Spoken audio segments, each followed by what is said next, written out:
Morning. I'd like to welcome you all to the November meeting of the Marine and Freshwater Quality Committee. I'm Rich Levy, the chair, and I'll just quickly have our committee members who are present, starting with Mary, introduce themselves. Hi, I'm Mary Griffin. Judith Bruce. Carolyn Kennedy. Judy Scanlon. Carolyn Audie. Bob Mullen. Okay, and based on our quorum today, both Carolyn and Mary, if we do any votes, they'll be voting today of record. Okay, so I'm calling the meeting to order. And the first agenda item is a presentation by Stephen O'Grady, the Executive Director of the Orleans Conservation Trust. And I will let him introduce the topic, and he does have some slides. Mary? I hope this is not going to be a problem because of something we have to vote on, but I'm feeling like I should recuse myself because I'm on the board of the Orleans Conservation Trust. Okay, so for this That particular would apply item, to me but- also. But we won't be voting on anything today. Yeah, this is I for don't think. informational This is purposes. it's Well, for information. I would think that there may be I don't know, but I assume that there may be a vote to support, but we still have quorum Right. without, Yeah, we'd have four. so, 1, 2, 3, 4. 4 is a quorum for voting, Yeah. so it's no problem if 2 people recuse. Okay. I'm going to, just to be very formal about it, I'm going to leave and come back because I think I Okay. should do that. I would love to hear what you have to say, but I'm going to do that because I think that's what we're supposed to do. So. I don't believe so. I mean, it's You don't information. have to, but it's up to So you. if you listen, if you're not discussing anything, what is the issue? You feel you have to leave? Have you heard, do you know about this? You might as well just hear about it, right? I'm not leaving. Okay, but It's I'm up not to going you. to. You're certainly better equipped to make the decision. We're not making a decision on anything. Yeah, I'm just not going to participate in the discussion. yeah, I hadn't anticipated at this point. I'd like to let things soak in before we make any kind of a decision on It's that. really informational. Yeah, that was what we intended. All right, welcome. Thank you very much for coming.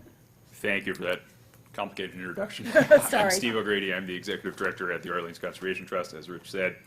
And I am here today requesting your support for the Orleans Conservation Trust CPC application for this Eli Rogers Road Woodland and Watershed Protection Project. So I've got a handful of slides here that included a link to our full application, and I'll move through these pretty quickly so that you have a chance to ask any questions. So here's a locus map that you're looking at now of the property showing 4.5 acres on the Orleans-Brewster border, and then just south of the Orleans watershed. So that's the 500-acre watershed tract that protects our drinking water. And so to orient you, you can see Route 39 and Route 28 intersecting there. This imagery is, of course, pre-new rotary, and then Eli Rogers Road continues west from Route 28 there, and so this property has frontage on Eli Rogers Road, and then abuts protected land that is in Brewster, as well as being just south of the Orleans watershed. And so this is our groundwater basin map, which I'm sure you're all familiar with. Project locus highlighted toward the lower portion of the screen there, showing groundwater flow from this property into both Pawa Pond and Little Pleasant Bay. Thank you, Judith, for helping me track down this map. You're welcome. And then this map is showing the pink line on the map there is the outline of the Zone 2 wellhead protection area, so that DEP designation, and then the shaded circles to the north of this property are the Zone 1s. So those Zone 1s are a 500-foot radius around the actual wells that the town pumps from. There's the definition of Zone 2, given that this property is wholly within the Zone 2 wellhead protection area. So that area of an aquifer which contributes water to a well under the most severe pumping and recharge conditions that can be realistically anticipated. So under extreme pumping conditions, this property would be expected to contribute to the drinking water for the town. And then this map here shows a wetland that's partially on the southern portion of the property. That is not a certified vernal pool, although we believe it certainly has the potential to be certified. So we'll be taking a closer look at that wetland this coming spring. And then just north of the property is a certified vernal pool. So of course, the vernal pool wildlife that uses those habitats are going to be moving around about in the upland. They're not just using the wetland area itself. And so I wanted to highlight the development scenario. So currently, there are 3 homes, including two small cottages with a total of 7-bedroom septic capacity. There is, based on the upland and the frontage on Eli Rogers Road, the area of upland and the frontage on Eli Rogers Road, there's potential for 4 homes with a total of 16 bedrooms. That would be without variances to allow that much development. So serious development potential here. And then the conservation outcome, which we're striving for, would result in just 1 home with 4 bedrooms. So if you're doing the math, we'd be undeveloping, as we say, two of the cottages, removing those cottages from the property, decommissioning a 3-bedroom septic that is existing today, with the resulting outcome of still hopefully providing some housing for the community. We're working on that piece, and that would just be 1 home with 4 bedrooms. And so the details of the purchase, the appraised value of the 4.5 acres that we are striving to protect is $700,000, or in excess of $700,000. We have a CPC application in for $300,000. The Compact of Cape Cod Conservation Trusts, which is a partner organization to many of the land trusts, has taken title to the property, giving OCT time to raise the funds for this acquisition and protection project. We also have submitted a state grant application for $175,000, and our private fundraising will follow the results of the CPC application as well as the resale of that 4-bedroom home. So that's the overview, and I'd be glad to take any questions. And again, requesting your support today in the form of a letter to the CPC as the Conservation Commission, Open Space Committee, and I'm missing one. The 3rd Town Committee has supported our efforts, so we're requesting your support as well. Can you go back to the slide that shows the property Yes. again? The first slide, I think it was. So so that piece, it looked like there was some kind of a dividing, is it like a wall between the little, where the house is, behind the house, and then that piece that juts down where the vernal pool is? There was something on the map, maybe it's the next map, one of the maps, maybe it was the, let me see, yeah, that. Oh, that's just a Lot parcel, I parcel think line, so, it's the Orleans-Brewster line. The No? lot line there. or I think Rich was maybe talking about, Yeah, Yeah. correct. so, yeah, that's just a parcel line. OCT intends to 2 parts. purchase both Okay, lots. So the Compact of Cape Cod Conservation Trust has both lots Okay. under control. okay. Great, okay. We'll open it up for any discussion on the committee. Go ahead. Yeah, so, I mean, to my mind, this is unquestionably a good project. It has contributions potential contributions for wastewater impacts to 2, at least, of the subwatersheds of Pleasant Bay, but the entirety of Pleasant Bay. It is probably very unlikely that a sewer line would ever get run down Eli Rogers because it's just very not densely populated. It would be a very costly sewering project, if you will. So while there are some properties, and again, you never know, I've learned never say never, it might happen, probably would not. So this is a good opportunity to take out of the potential for nitrogen contribution to our estuaries some pretty significant development. As Steve pointed out, it's unlikely that there would be impacts on our drinking water, but our drinking water is terribly important, clearly, obviously.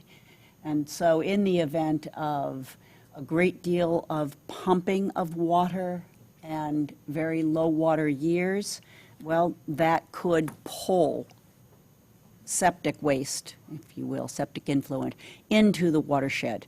and eventually have some impacts on our drinking water supply. So this is a good parcel to protect. Anytime that we've got the potential to protect a couple of vernal pools is huge in terms of the entire ecology and wildlife habitats. So I can't think of any basis that this committee wouldn't enthusiastically support this project. There just isn't a downside to this. So on that map, the white is actually the future parcel that would be sold. That's right. And so that might be just a single house, or it could be some other form that would have the equivalent of 4 bedrooms, whatever that is. Yes, I think so, potentially a 3-bedroom home with an accessory dwelling unit that had 1 bedroom, but I think based on okay. the square footage, it is going to be limited to 4 bedrooms. Okay. So you'd have that. Well, and it's also in Zone 2. It's also Yes. what? It's also in Zone 2, so it is definitely going to be limited to 4 Yeah. bedrooms. And the reason is there something in the agreement for the purchase that requires that white parcel to be sold? Or is it more a function of just, it's difficult to raise that amount of money in order to buy the entire parcel? Yeah, good question.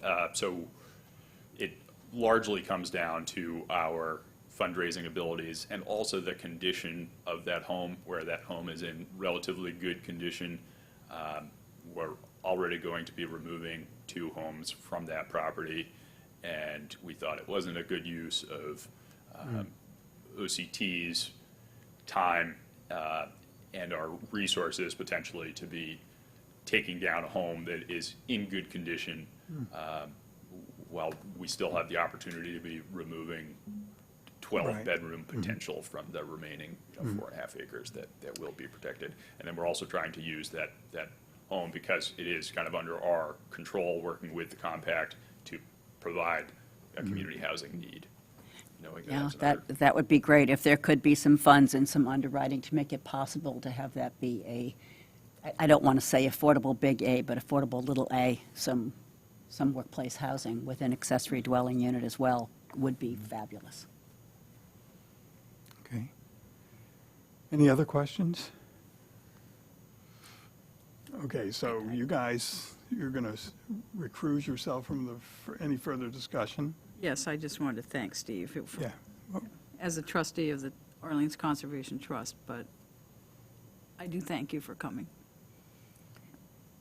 So I appreciate that this wasn't on the agenda as a vote, but I think it is appropriate that we provide a letter of support. I don't hear anyone opposing. I'm going to ask that. I would move that the committee vote to support this and provide a letter to the Orleans Conservation Trust Yeah, I would second indicating that. that support. Okay.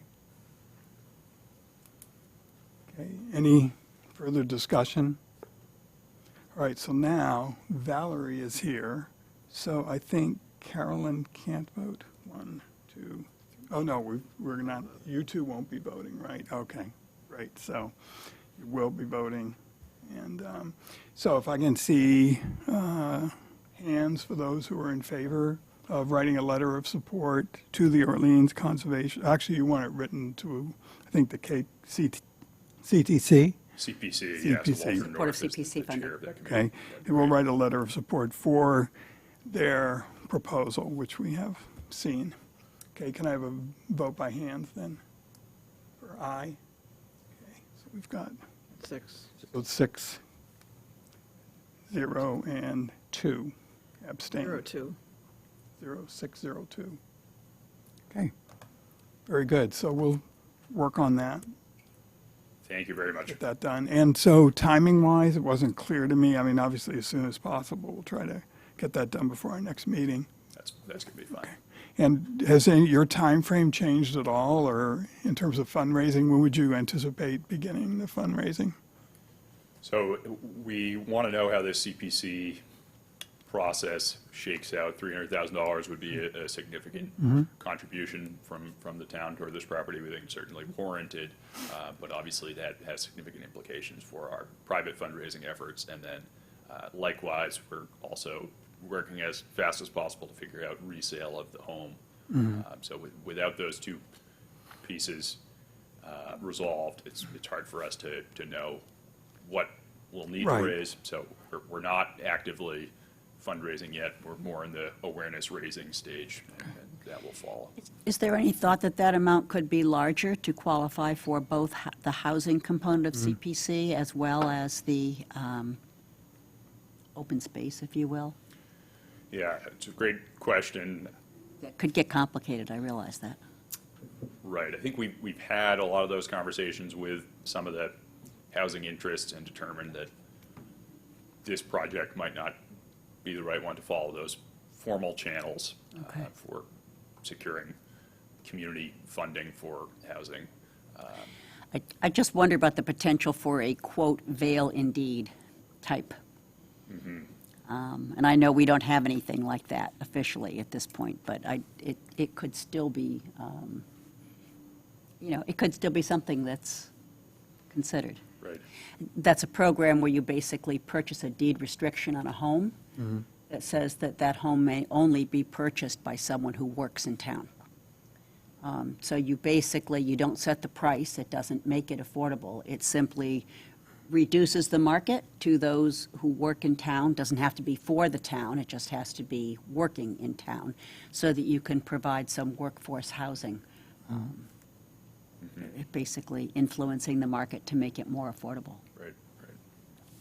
So were there any lessons learned? I want to get this because I want to get Alex on as soon as possible. But did you have any lessons learned from the purchase of the property between the, I guess it's behind toward the east of Heritage Road, Heritage and Port Dominican and up in there? Because that was kind of sounds similar, right? Yeah, so I think you're referring to the property at the address of 66 Port Inimicut Correct, Road. And, yeah. Christian that- property, Christian? the town's Christian, Or, and OCT's, yeah. Yeah. So OCT Yeah. worked with the town again Yep. in 2019 and 2020 to purchase 3 lots there, one of which had a home. And we decided to remove that home in part because how it fit into the landscape, but also in part because of the condition of the home. Right. It was going to need serious work if it were going to be salvaged. So the economics in that case didn't quite work out, but we did start some of the relationships that came into play with this project where we knew right where to go when we wanted to explore the housing options, and that was helpful, but it's complicated. There's no two ways about it to pair conservation interest and housing interest and finding the right property to make that work and making the money work with all the different funding streams that we want to use that have different timelines. It's a tall task, but there's a big project in Falmouth right now. There's been a project in Truro, so there are examples around, and OCT is closely following those, as I know many of the housing groups are as well. So I think the good news is you have experience in this already, recent experience in being successful. All right, great. Well, thank you very much. Thank you for your time. And I don't think, any hands raised, Mia, or? No hands No? raised. No hands, okay. Rich, I just have a request that when the minutes are done, that it reflect that 2 were not voting because of recusals, not Right. that we just didn't want to vote on it. Yeah. Yeah, and not abstentions, but yes. Correct, not an recusals abstention. Based on your serving on the, Correct. and thank you both for your service on the trust. All right, we'll check into that, see how thank you very much. Thanks, Steve. Okay, great. All right, so we'll go to item 2, Alex. You can just introduce yourself. No Wadler's on there. Good morning. Alexandra Fitch, Orleans Health Department. So I am just here this morning to give you a super quick update on Crystal Lake. The public health advisory was lifted on Tuesday, November 7th, after 2 water samples were collected over 2 weeks and showed reduced cyanobacteria levels. So we removed the notice on the town website and removed the signs down at the beach and at the town landing at Crystal Lake. Crystal Lake has also officially been removed from the state list on the website, if you guys check in with that ever. So the monitoring season is over now for the health department and for APCC. So the health department would encourage citizens to be observant and use their judgment if they're going out and enjoying either Pilgrim Lake or Crystal Lake.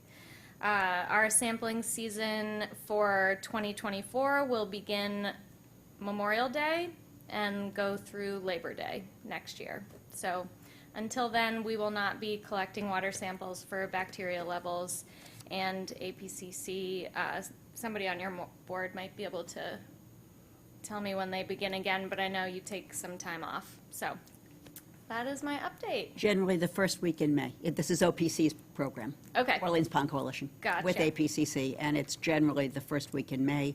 Perfect. And then every 2 weeks throughout the summer until our last sampling was the 7th. Beautiful. And I think that only went one more week because of Crystal and Uncle Yes, because we were Harvey's. monitoring, Crystal and Uncle Harvey's. Uncle Harvey's, yes, correct. One opened, one closed. Yeah, we both went a little bit beyond our normal dates for that. But we're in the clear, no more public health advisories for now. Okay, good. Thank you. Any other questions you. from the committee or online? Don't think so. Okay, thank you very much. Thank you so much. Coming in. Thank you. Have a great day. You too. Perfect. Okay, item number 4 is Sarah's Pond Oxygenation Project. I thought that would be good to, I know you also had, went down to the, that demonstration.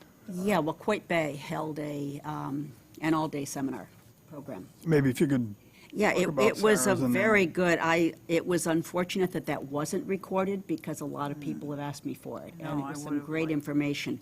APCC presented, Cape Cod Commission presented, Brad Chase presented, Dr. Wagner gave 2 different presentations, one on Sarah's and one on oxygenation, aeration, circulation in general.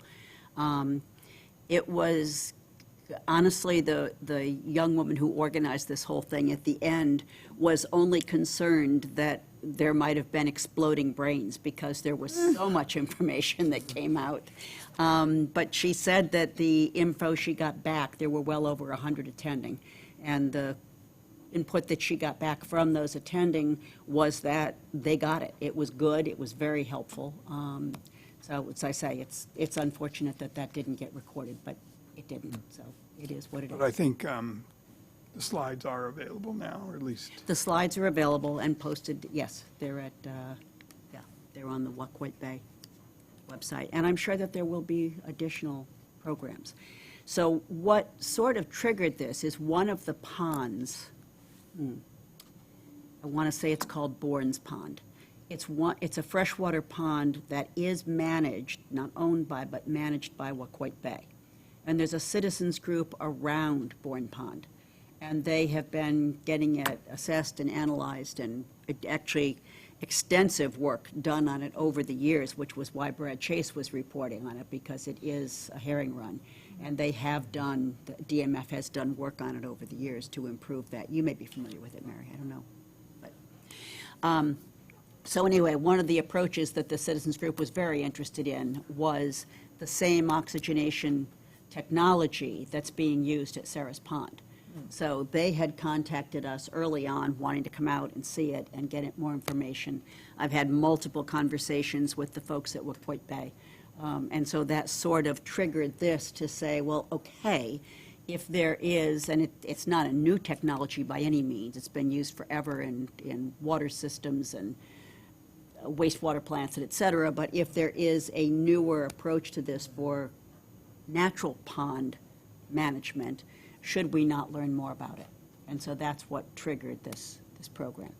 So it was the Sarah's Pond demonstration. There was a fellow there who's working with the Bourne Pond people from California, and he has been managing 3 demonstration projects utilizing this technology out in California with a great deal of success. And so he was presenting on his 3 and then multiple other projects. Nice. So it was interesting. Good program. Good program. the only thing I'm not sure if I looked at all the slides yet, but there wasn't that much on economics. So I think it was did a put, different audience, I did maybe? put in one slide for Sarah's on the cost. because we did say, OPC said that we would very diligently track this, and we would provide this, and we have, and we will. Except that, the technology and the equipment that we have is at this point probably 3 generations old. I don't think that you can purchase or get this exact technology because this is evolving so quickly. So, for example, I mean, this is basically a pretty simple concept. You've got diffusers, 20-foot long diffusers that sit on sleds on the bottom of the pond. One pulls water out of the pond, the other puts water into the pond. It's 4-inch pipes. It comes out of the pond at depth, which is cold water. It gets saturated using an oxygen concentrator. It gets saturated with oxygen. It gets returned to the pond. All happens very quickly so it doesn't warm. Because it came out cold, goes in cold. Because it comes from the bottom, goes to the bottom. It doesn't rise to the top.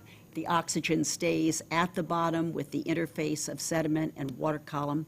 So that's what suppresses the release of phosphorus up into the water column. Oxygenates the pond bottom without mixing the pond. All good.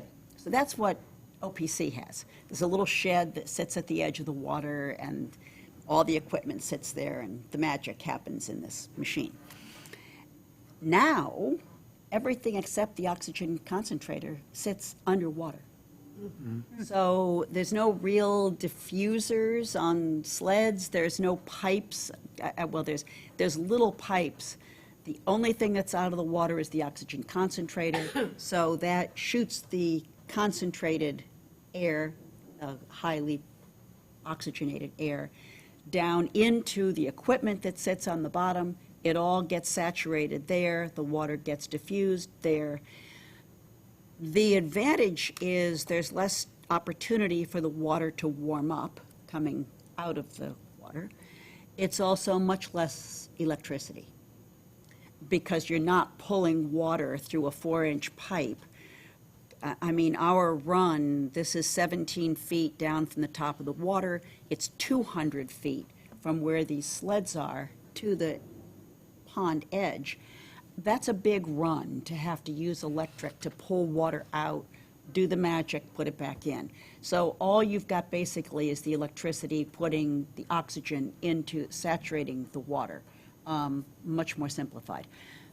The downside to that, of course, is if something goes wrong, it's a more complicated fix. You're basically talking about divers.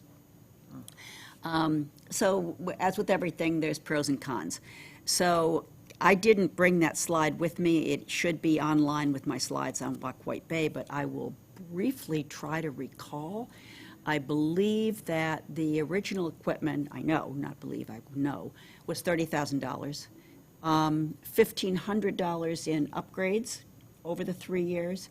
Those upgrades have been primarily for automation of the system. So we get remote monitoring, continuous, 24 hours a day in real time, oxygen levels and temperature at 4 different stations throughout the water column at that main basin. So it's like 3 feet down, 10 feet down, 13 feet down, and 17 feet down on the bottom. So we can bring it up at any time and say, okay, that's the temperature, that's the oxygen level. So that's one of the automations. The other automation is a little switch that at a certain level of oxygen at the bottom, as soon as it hits that level, the machine shuts down. As soon as it drops below that level, the machine turns on.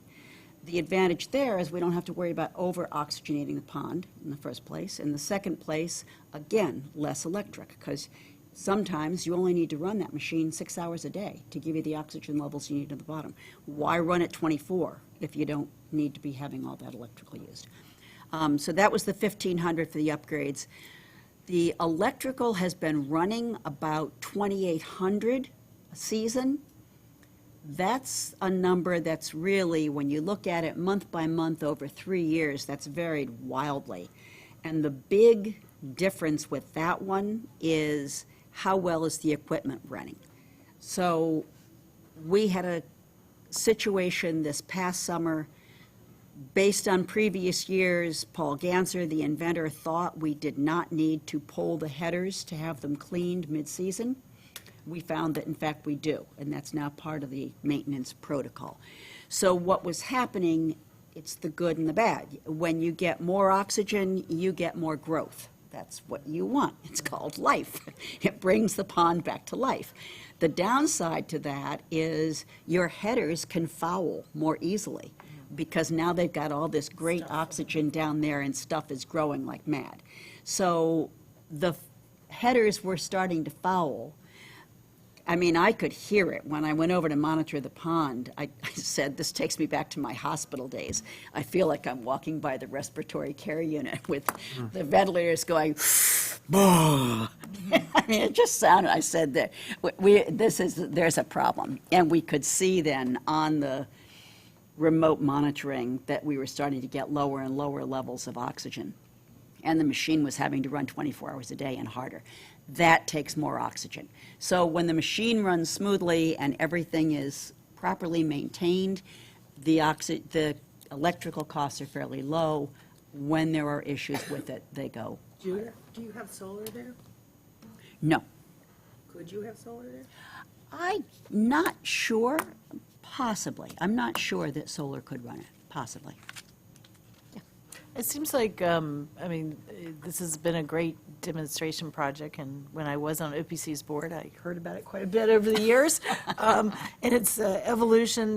It seems like the best thing we could offer other lake and pond groups might be just a, you know, like a one-pager with a simple summary of the technology and explanation that it's evolving and improving rapidly, and then a list of contacts to learn more. You know, I don't think you ever want to be in the position of offering just one company or one provider, but, you know, who knows about this? Where can they, you know, it just seems like something simple like that would be a good thing to get out in the world. So there are, to my knowledge, there may be more. There are right now, two oxygenation systems. Well, there's more than one. So OPC has now demonstrated both of them. We demonstrated the nanobubbles for 2 years. Conclusion was it's not ready. Right. It could not deliver the level of oxygen to meet the oxygen demand for this pond. So we kind of put that aside. That does seem to be working well. It seems to be primarily small agricultural ponds that system works well in. I think very shallow, very tiny. I don't think, they may have improved it by now, so I shouldn't say that, but I don't think it can handle a natural systems pond, if you will. The other is this oxidation saturation technology. And to my knowledge right now, Dr. Ganser is still the only one out there, Well, that makes the only inventor, But I the get- only system that's available. I guess what I'm really trying to ask is how do the global we, OPC, Dr. Ganser, how do they make their contact information about this more widely available to people? So I think that will be OPC. I can speak for OPC. We've been holding off recommending this and until the end of the 3-year demonstration. I mean, honestly, even so, with 3 years, what do you have? You have 3 years. Does that mean that it is going to be a forever, always good? We think so, but we did not want to make any, we didn't want to push this and advocate for this until the completion of the 3-year demonstration. That makes sense. So based on the preliminary data and discussions with Dr. Wagner, it does seem like we can now say this is a success. His report will be coming out probably in December, maybe January. Until he's had a chance to put all this data together for 3 years and come up with a really comprehensive analysis and report, I think it's still a little premature. Okay. But in time. Yeah. Okay. Yeah. I mean, this is basically why neither I nor OPC nor anyone else said, oh, for Pilgrim Lake, yeah, let's use oxygenation. We're not ready for that. This was still, from our standpoint, in a demonstration project. I don't think it's appropriate to push or to recommend a demonstration until you have completed the demonstration. So that demonstration is completed this year. and there will be a report out in December or January. Okay, so I want to move on because we got to get going, but there was, Rich? yes, Judy had a question. go ahead. I'm just curious, what was the source of the fouling? Was it freshwater macroalgae, or what was it that was in the headers? I would have to go back and look at, Oh, okay. I can't tell you. Just a quick question. Could you provide a link to that, was it Wacoit Bay presentation? Well, it wasn't I recorded. know it'd probably search around and take Yeah, forever to find I it. think it's right on their website, but The OPC information we received from Eric Spengler has all that in it. I can just. so I forward think those he links. just had posted the Sarah's Pond one. Did he Nope, post, he everything. posted the whole, okay, Oh, yeah, I great. looked at all of it. I will Was that on certainly. OPC as well, or? It's too bad it No, wasn't it was recorded. No. sent to the board.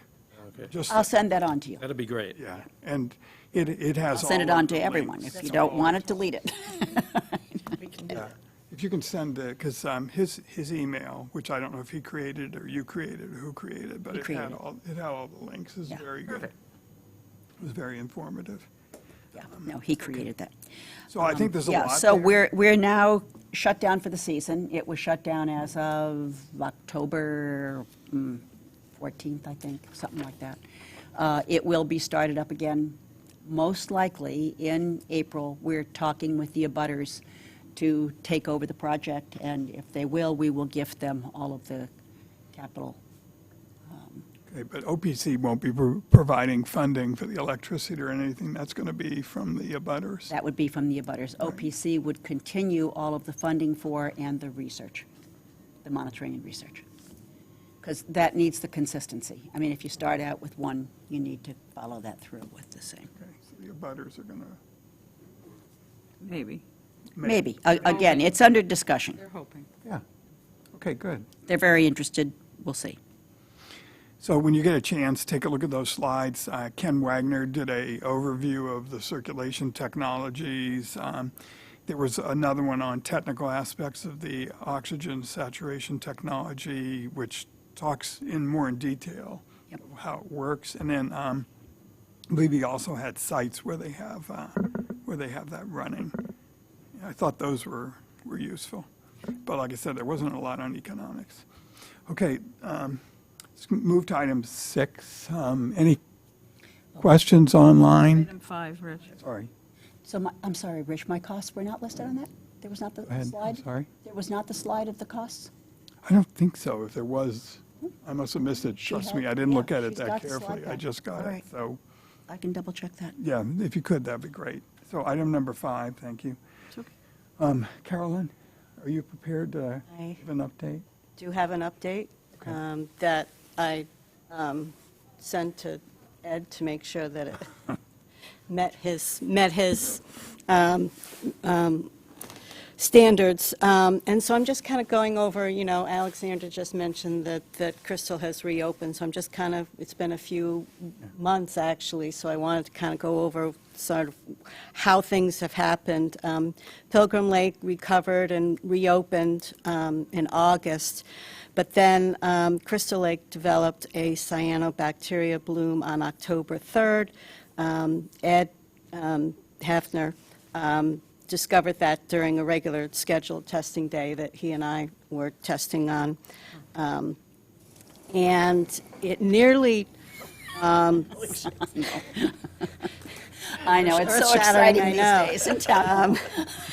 it nearly recovered in 3 weeks, but then there was a rebloom on October 27th, so it stayed closed, and as Alexander just mentioned, it reopened on November 7th. On October 27th, Pilgrim Lake also had an observed bloom, and Judy tested it and found it to contain cyanobacteria. It was reported, I mean, not officially reported. APCC was told both by Jamie DeMoss and Judy at the Herring Run Committee. So but it never closed because that following week there was a regular testing, and. It was just a the- minor bloom. It was Yeah, a minor bloom. it was a So minor Uncle bloom. Harvey's. I think we have to be careful. So it's not a bloom when there's just some wind-blown material at the edge. And even if that's keyed out to be a cyanospecies, it's a bloom when it hits a certain growth rate and/or an abundance within the pond. Okay, So so- just so- in terms of how it, how these things get labeled, and what closes down, that's. All right. It was a minor, So it was a minor activity of cyanobacteria. cyanobacteria me? visibly, it was visibly noticed. It was visible the following testing day. There was higher levels, but it didn't meet the level. The levels. So that's why the Pilgrim Lake was never closed down. So Crystal Lake was tested again, and as I said, reopened. That same week, Uncle Harvey's had a special test because they had higher than average numbers, and again, a minor bloom, but still a bloom. Not a minor, That one did close. Activity. That did close down, but it was the end of the season. but it was the end of the year, Right. so nothing was So officially closed. the week prior for Uncle Harvey's, what triggered that additional Right. test for Uncle Harvey's, the counts and growth rates for Uncle Harvey's were higher than Crystal. Crystal stayed closed because it had been closed the week before, and it has to be pretty much clear for 2 For weeks. 2 weeks. That did not close down Uncle Harvey's that week. The second week did. And again, to your point, Judy, remember when we used to do Uncle Harvey's and we'd see the blue flecks in the water? You could actually look down in the water Yes. column and see those little, like, confetti. Same like at blue. Ice House Pond, too. It was all over the shallow waters of Uncle Harvey's and a scum along the edge. So that closed down Uncle Harvey's. OPC opted not to do another test. The abutters did not feel it was necessary, and frankly, this could go on forever. So that's what Ken Wagner calls cyano's last gasp. He said it's a very common occurrence for October into November. The cyano releases from the bottom. Whatever hasn't been able to grow will just let go and rise to the surface, almost searching out nutrients in order to survive. I mean, you got to hand it to these little guys. They've been around for billions of years, and they're kind of like New York City cockroaches. You can't get rid of them. They will overcome everything. So they figured out how to survive. Again, OPC pays more for each one of these samplings. Decision ends up having to be made. How long do we continue? How long do we keep doing this? People aren't going to be utilizing these ponds once you're into the middle of November. So, Yeah. There was a lot of extra testing this summer. Yes. In the end of the summer, from August on, weekly testing. And then we also actually did that extra last week after testing closed, because and I know APCC Crystal the abutters really wanted to have Crystal continue to be tested. Yes. Because a lot of the dogs that live around Crystal use the lake. So there was good cause for the additional expense. Yes. So, grateful to APCC for doing that, to the volunteers for agreeing to go and test in the chilly water. So just, we've said everything I was going to say. Only thing I want to add is that APCC is planning to send out summary reports in the next couple of weeks. Good. So hopefully, there's something that Ed or I can share at our next meeting in a little more depth and sort of the ups and downs of this summer. Great. And I know OPC will be looking at which ponds continue. So I am certain that they will continue to be monitoring Pilgrim, Crystal, Uncle Harvey's. no question. Boland, because Boland has been, up and down. They were up and down, Cedar. they never quite made the level. But I think there's a chance that Ice House might get switched, because that's been either 3 or 4 years now that it's been monitored with no increased levels of cyano. So that might go to another pond. If anyone has thoughts about what would be important that they would like to see monitored, that would certainly be, I'm sure, happily considered. I was sort of wondering and thinking about Gould Pond. I don't know how the rest of you feel. But Gould is in the drinking water watershed. It's right up against 2 or 3 of our primary wells. I don't think cyano travels through groundwater. Carolyn or Judy, do you know? I believe it's strictly a surface water issue, but that might be a question to ask in terms of whether Gould does get tracked. Whether there's any cysts at transport, I don't know the answer to that. I don't know. I do know from Gould being one of my ponds that I did for years and years, it has on occasion gone green and gone a little murky. Is Boland on the list of ones? Yes, Yeah, Boland is tested. but Ice House is not, and I've seen. Ice House paint- is.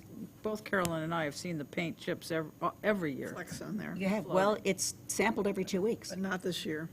Yeah, Ice House? absolutely. Ice House. I didn't see them this year.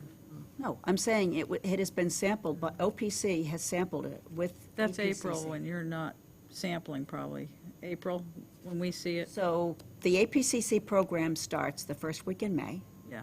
and it goes through the first week in November, or until the 1st of November. When we're doing it in April for the town's program, I think that's when we saw it in April, but I can't remember. I'd have to go back in old data sheets and look. And APCC, because I was doing it, was doing Rubens Pond rather than Ice House Pond. Why?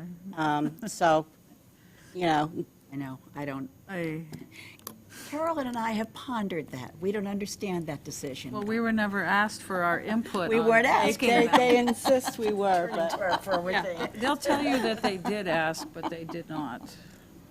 as I waded through the muck to get into Good luck. the ponds, Yes. Good luck. I asked every sampled that time. for a couple years. Carolyn sampled it for many, many years. So, but anyway, it's a good question to ask, and I know it's later on our agenda. Okay, good. Okay, any other questions? Valerie? So if it freezes and the ice fishing. Grab your microphone, Valerie.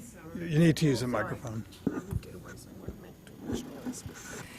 If it freezes this winter and they do ice fishing on Pilgrim, does that matter, or is there a reason to continue to, does it affect the fish at all? The cyano, the So that's an interesting question, and Joanne Muramato at the herring program did report on a study that she's been doing looking at cyano levels in the herring fry. Tissue, That- in their tissue. In the tissue, so that is a good question. Is there cyano, any pond, I mean, all of our ponds have cyano. I don't think there's a one that doesn't. Does it reach a level where it becomes a problem? I don't know. And would that put itself into the flesh of fish that people could then get sick from? I know that DMF does track.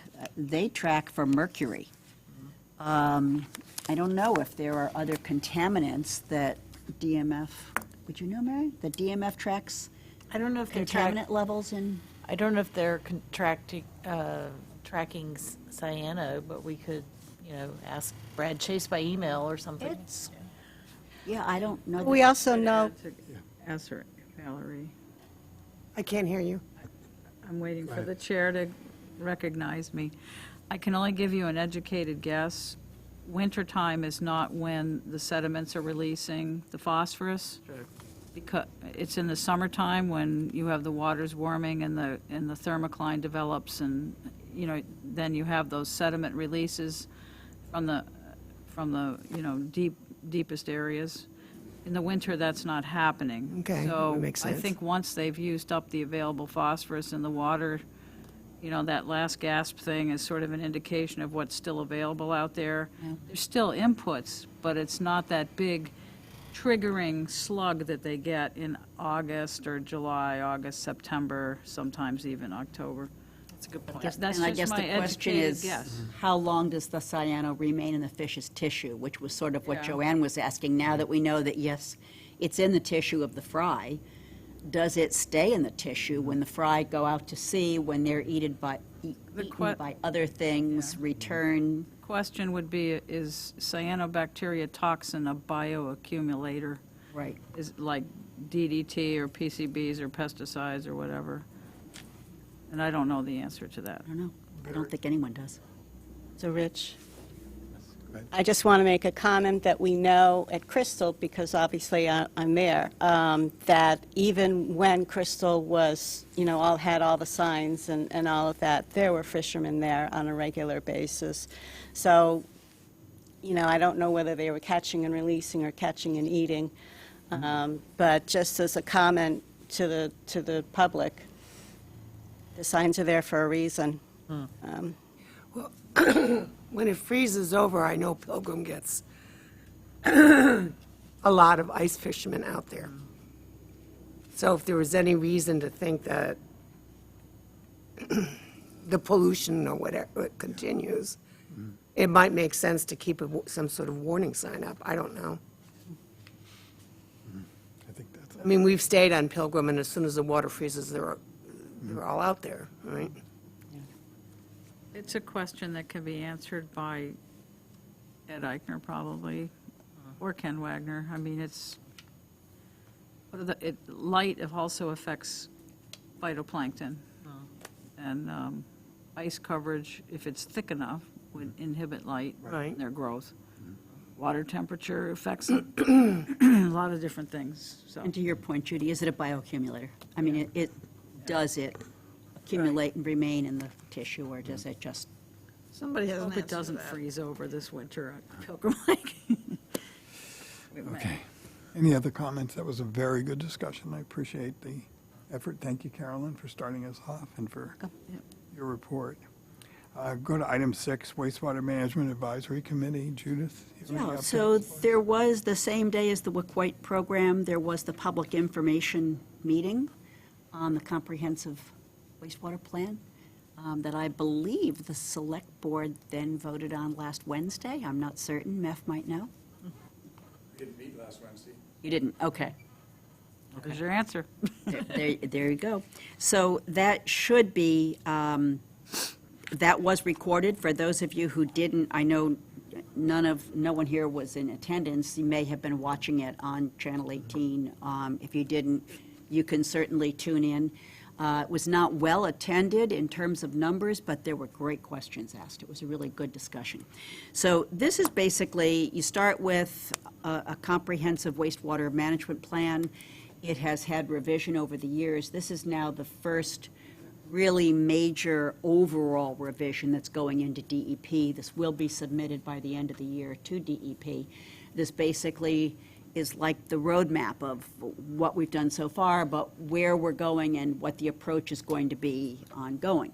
So, the first plan, there were 6 phases, 5 phases, maybe a 6th, over something like 30 years. That then went to the OQWAP, which revised it to be looking at some alternatives and incorporating those in. Of those alternatives, yes, certainly we will continue to look at not only sewering, but permeable reactive barriers that will be nitrogen-reducing permeable reactive barriers. Probably not expanding aquaculture beyond Lonnie's Pond, but aquaculture will certainly continue in Lonnie's Pond.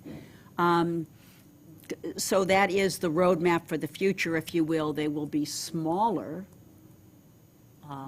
phases, very similar to the original, but smaller bites of the apple, if you will. That's to be able to start funding things as some debt is retired that can then be put back in to fund future. So trying to phase everything around a more sustainable, financially sustainable program. The other thing that came out of all of these discussions, I think probably we will go back to looking at some decentralized small plants that can be incorporated into larger sewer plans down the road. So where would these be used? One perhaps for Mill Pond. Now, the other approach for Mill Pond may well be a permeable reactive barrier, nitrogen reducing. We know the thrust of the next several phases of sewering are going to be the Pleasant Bay system. Why? Because we have total maximum daily loads calculated and approved by the state for all of those. We don't for any other areas of town. There were some promulgated and proposed for Nauset and Rock Harbor, but they never got finalized. So we have no TMDLs for Nauset and Rock Harbor, only for Pleasant Bay. At the same time, Pleasant Bay, we have a watershed permit. And with that watershed permit comes a regulatory requirement that we meet certain removals. We gave them the removals. It's our plan. We said we're going to remove X amount of kilograms in the first 5 years doing this, in the second 5 years doing that, and the third 5. So that has to be, we have to stay on top of that, meet those goals, or let them know how that's going to be changed. So the focus is going to be Pleasant Bay, no question, for the next several years, while we work with Eastham and work back again with DEP to finalize TMDLs for Nauset and Rock Harbor. That's great, because we've done a lot for Town Cove with the soaring downtown. With the soaring of downtown, we may have met the full reduction requirements for Rock Harbor. We still have to go back and look through those, but that may be done. So to my mind, I think we all feel okay to take a pause there. But what we're all concerned about primarily is Mill Pond. We know that Mill Pond is severely impaired. And because of the geographical location, you know, you don't jump with a sewer plan. A sewer plan gets built like a tree. You start with the trunk and you go out the limbs. You don't jump to the last twig from the trunk. It's got to connect. Given the location of Mill Pond, that's sort of far down the road. So the question comes up, does it pay to do a small satellite plant out at Mill Pond area to reduce nitrogen in the near future, to look to connect it to a major sewer system and the downtown plant later on? Is that the way to go? Is a nitrogen-reducing PRB the way to go, again, to get some immediate benefit while waiting until the rest of the plan catches up? The plan, I think, at this point is now out something like 50 years total to be able to meet all of the various pieces and get it all done in a way that's